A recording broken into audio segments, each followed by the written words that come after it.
일본 컨테이너선이 왜 이럴까요? 14개월 전 대형 사고에 이어 올해도 컨테이너 유실 사고를 내면서 일본 조선업체에 대한 신뢰가 큰 타격을 받을 것으로 보입니다. 그것도 같은 회사에서 계속 같은 사고를 내고 있어 해운업계의 우려를 낳고 있는데요. 지난 13일 더 로드스타 등 해외 언론에 따르면 일본 컨테이너 선사 오션네트워크 익스프레스의 14,000TU급 컨테이너선 마드리드 브릿지에서 스텝 붕괴로 약 60개의 컨테이너가 유실됐고 80개가 손상을 입었다고 보도했습니다. 영국 선박가치 평가회사 베슬스밸류의 선박 자동 식별 장치 데이터에 따르면 마드리드 브릿지 선박은 아시아에서 미국 동부해안으로 가는 EC4 서비스를 운항하던 중 대서양 중부에서 사고를 냈습니다. 원은 초기 조사에 따르면 컨테이너 약 60개가 유실됐고 80개가 파손된 것으로 추정된다며 추가 조사 후 수치가 조정될 수 있다고 밝혔습니다.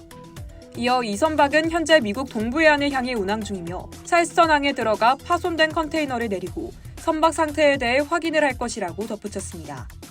마드리드 브릿지는 2018년 4월 이마바리 조선소에서 제작된 14,000TU급 컨테이너선입니다. 원은 지난 2020년 컨테이너선 사고를 연이어 겪었는데요.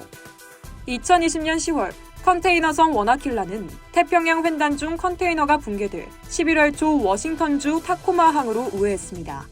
이후 한 달 만인 11월 컨테이너선 원웨이퍼스가 하와이 인근 바다에서 폭풍우를 만나 대량의 화물을 유실하는 사고를 낸 바 있습니다. 당시 유실된 컨테이너는 1,800여 개로 이 컨테이너에는 배터리, 액체 에탄올, 폭죽 등 위험 물질도 들어있는 것으로 알려졌습니다.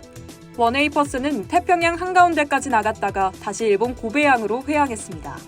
당시 영상을 보면 거대한 컨테이너들이 두서없이 쓰러져 있으며 일부 컨테이너들은 알루미늄 캔같이 찌그러져 있습니다. 원웨이퍼스 선박은 고베항으로 돌아와 사고를 수습하는 데만 4개월이 걸렸습니다.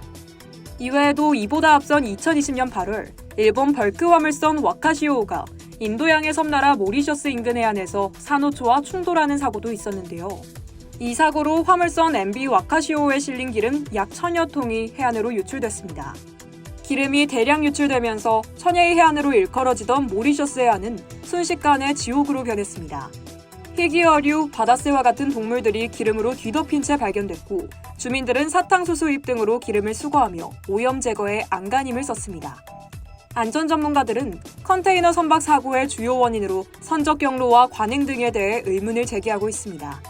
선박의 경우 사고 발생 시 조선사에 대한 신뢰감이 떨어지기 마련인데요. 국가별 수주 전량에서 한국, 중국에 밀린 일본이 2022년 수주 전쟁에서 어떠한 처지에 있을지도 지켜봐야겠습니다. 이상 열도TV였습니다.